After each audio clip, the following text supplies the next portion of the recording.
Պարոն Փաշինյան, քարոզարշավի շրջանակում մի զազվելի խոսույթ է ՔՊ-ի կողմից, մասնավորապես ձեր եւ Սուրեն Պապիկյանի ներմուծվել քարոզարշավի, այն քաղաքացիները, ովքեր ձեզ քննադատում են եւ ծառայել են, ասում եք, ինչու չեք զոհվել։ Շատերը ձեզ դատապարտում են հենց այդ խոսույթի համար, ինչը կրկնեց նաեւ Պաշտպանության նախարար Սուրեն Պապիկյանը Բարձրամբյոնից։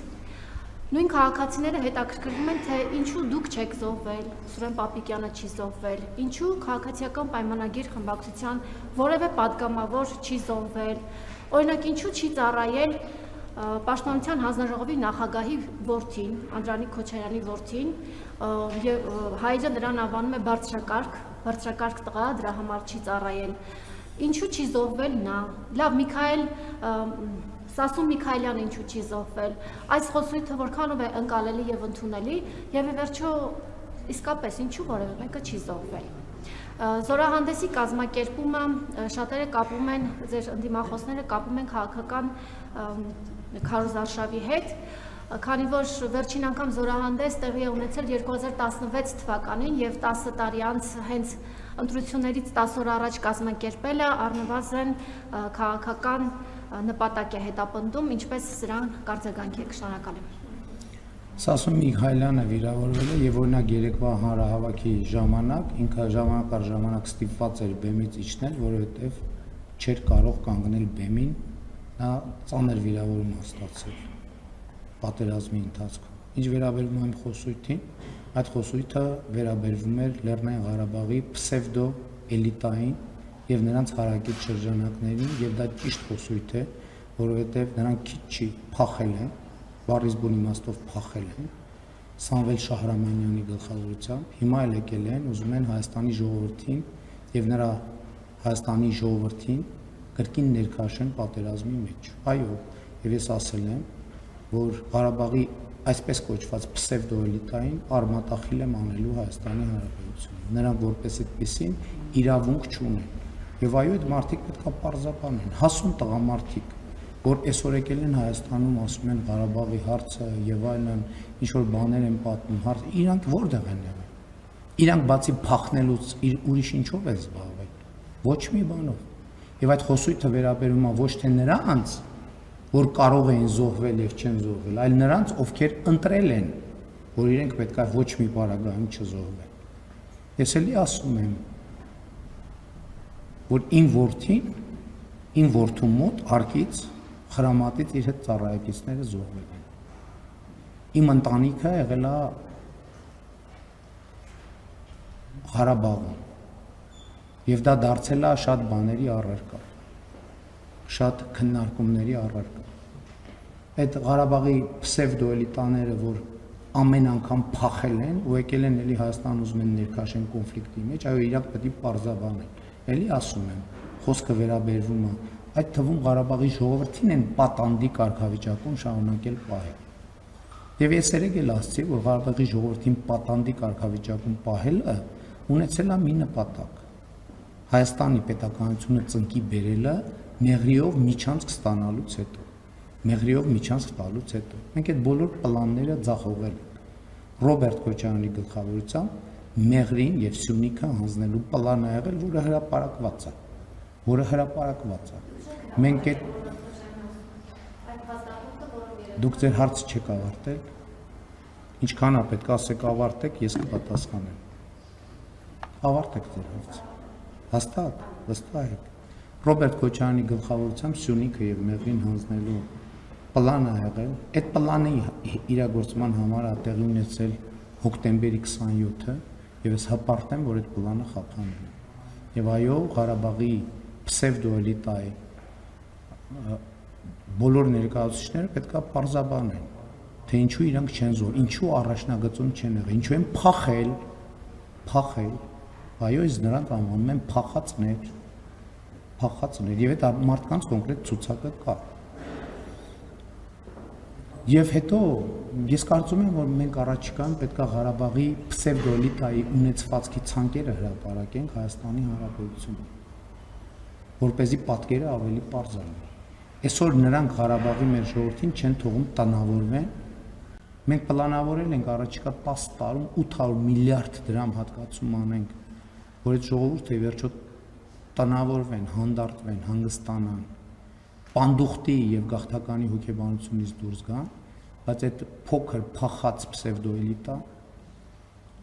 չի ուզում հանգիստ տալ ժողովրդին։ Հետևաբար այդ պսևդոէլիտայի գործունեությունը պետքա զրոյացվի, որպեսզի հանգիստ թողեն։ Իրանք Ղարաբաղում մարդկանց պատանդ են պահել չի, հիմա էլ Ղարաբաղի մեր քույրերին ու եղբայրներին ուզում են Հայաստանում պատանդ պահել։ Չի լինելու այդպիսի բան, չի լինելու այդպիսի բան։ Եվ նրանք այո պիտի պարզաբանվեն եւ այդ թվում ապօրինի գույքի բռնագազման համակարգով հատ-հատ այդ տասնյակ եւ հարյուրավոր տները ձեռներից առնելու ենք, հատ-հատ։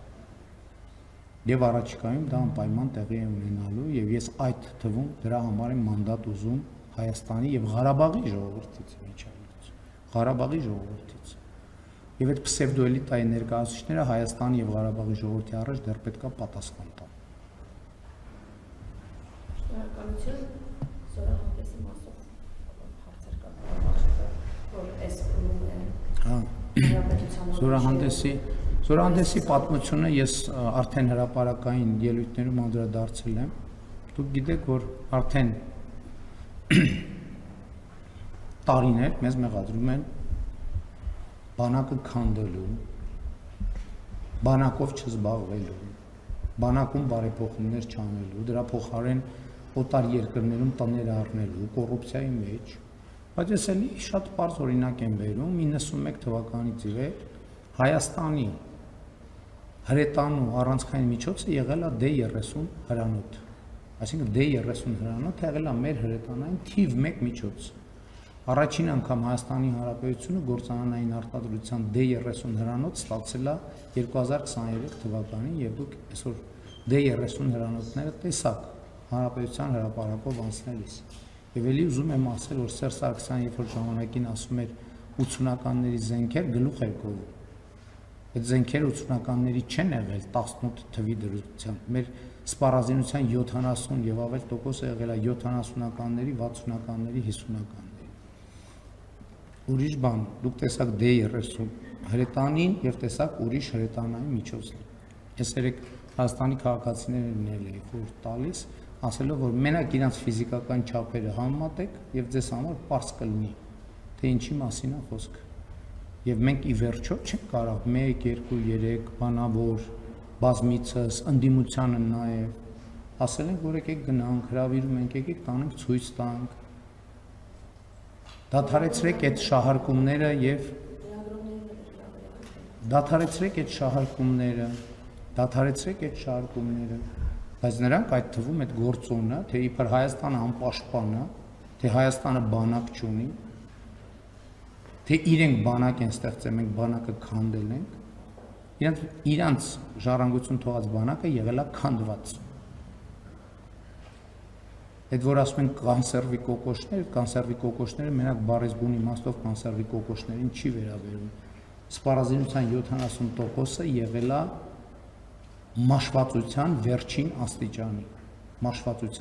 աստիճանի։ Իսկ այսօր դուք Հանրապետության հրապարակում չտեսաք թեկուզ մի միջոց, որի առաջին օգտագործողը մենք չենք, եւ որը արտադրված չէ Հայաստանի Հանրապետության համար։ Մեկը կարա հաշվի, քանի միլիարդի զենք է անցել այսօր Հանրապետության հրապարակում, քանի միլիարդ դոլարի զենք է անցել Հայաստանի Հանրապետության հրապարակում։ Իհարկե չեն հաշվի եւ չեն էլ կարող հաշվել։ Սա մեր պատասխանն է բոլոր նրանց, ովքեր ասում են պետական պարտքը ավելացրել ենք։ Ընդ որում շատ արտադրողներ կան, որոնք նաև վաճառքի պայման են համարում, որ իրենց ապրանքային վարկի փաթեթով ձեռք բերվեն այդ ապրանքները, որովհետև դա փաթեթային ծառայություն է։ Մարդիկ ասում են, որ մենք առաջարկում ենք այս փաթեթը եւ այս փաթեթը։ Դու չես կարող, դա սուպերմարկետ չի, որ գնաց քարտը բան անես, ասես ես վերցնում եմ, որովհետև մարդիկ ունեն իրենց տնտեսական մեխանիզմները, իրենց շահերը, իրենք ասում են, այս մեխանիզմով եթե ուզում եք վերցրեք, որովհետև այն մյուս մեխանիզմով գները ուրիշ են կամ եւ այլն, այսինքն այդտեղ հազար ու մի բարդություն եւ հազար ու մի շերտ կա, որի մասին մենք չենք կարող խոսել եւ պետք էլ չի որ խոսենք։ Այդ ով էր տարիներով ասում, որ մենք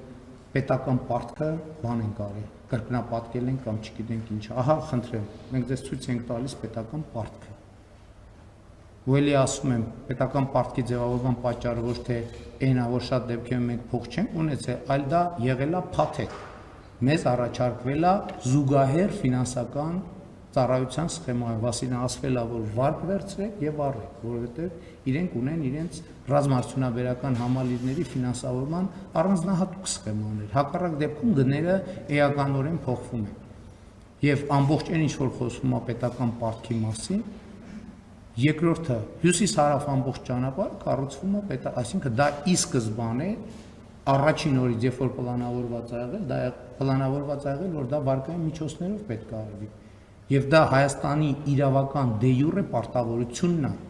որ պետք է վարկային միջոցներով արվի։ Այսօր նախ հյուսիս-հարավի մի կտորը կառուցվել է, եւ այսօր Ագարակ քաջարանն է կառուցվում, հիմա շարունակությունը կլինի, հիմա Բարգուշատի թունելը կլինի, հիմա Սիսիան քաջարանը կլինի։ Այսօր Հայաստանում ամենաերկար Հայաստանի պատմության եւ հայ ժողովրդի պատմության մեջ ամենաերկար կամուրջն է կառուցվում։ Բայց մարդիկ որ ասում են Մեղրին տալու են, Սյունիքը տալու են։ Սյունիք տվող Քոչարյանը եկել էր մեզ մեղադրում էր Սյունիք։ Մի հատ էլ ասում է, որ իմ հաղթանակը ձեռից եթե ինչ անեն, խլեն։ Եթե խլելու բան կա, մենակ քո բանտը ձեռից կարան խլեն, դա էլ կարծում եմ այս անգամ չի ստացվի։ Այն մյուսները, որ ասում եք, բանը Ծառուկյանը ասում ապացուցի, որ շպիոն են։ Բայց շպիոնին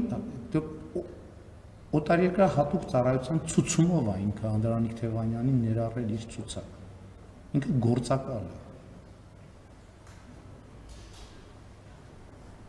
Այդ ժարգոնն էլ ասում եմ, որ մի հատ խելքդ գլուխդ հավաքի։ Խելքդ գլուխդ հավաքի, լավ է քեզ հաշիվ տու դու ով ես ընդհանրապես եւ ում հետ ես խոսում։ Հանցագործ։ Սա քեզնով էլ կզբաղվենք, Ծառուկյան Գագիկ։ Պատրաստվի արած ցեմենտը սեփական պետականացնում ենք եւ այդ հանցավոր գործարքի համար դու խանամիտ պատասխանատվություն եք կրելու Հայաստանի ժողովրդին թալանելու համար։ Եվ պատրաստվի, որ դղյա կտել դառնալու է ծերերի խնամքի կենտրոն մինչև 2031 թիվ։ Ես Հայաստանի ընտրողների առաջ դա խոստանում եմ։ Առյուծը չգիտեմ, բայց դու պատրաստվի, որ վանդակում ես ապրելու առաջիկա տասնամյակներում։